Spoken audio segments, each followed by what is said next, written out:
कोई बिंदु दिया रहेगा वो कौन से अक्ष पे स्थित है ये बताना है।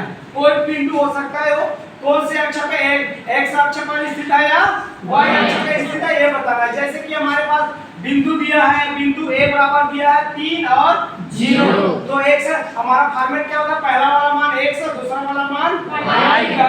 तो यहाँ पे x में मान दिया है, y में 0 दिया है, ठीक है। तो हमारे पास x है यहाँ पे ये 3, ये देखो ये 3 है और y का मान 0 मतलब ये।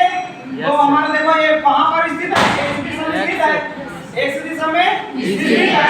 तो इसको क्या लिखेंगे, बिंदु a, ये हमारा a नाम का कोई बिंदु है जिसका ये जो y निर्देशांक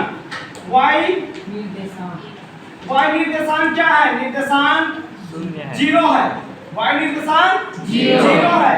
अतः हमारे जो बिंदु है, अतः हमारा जो बिंदु x अक्ष पर स्थित है, x अक्ष पर स्थित है, ये लिखना है। और बताएंगे कि x अक्ष का निर्देशांक, x अक्ष का निर्देशांक क्या होगा, 3। x अक्ष का निर्देशांक 3 है, ये बताना है आप लोगों को।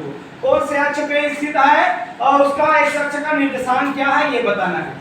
जैसे उसी प्रकार ये देखो, ये हमारे कोई बिंदु भी है, कोई बिंदु B है, कहाँ पर है देखो, x का मान पहला x का मान होता है, दूसरा y का मान होता है। तो x का मान 0 और y का मान 5।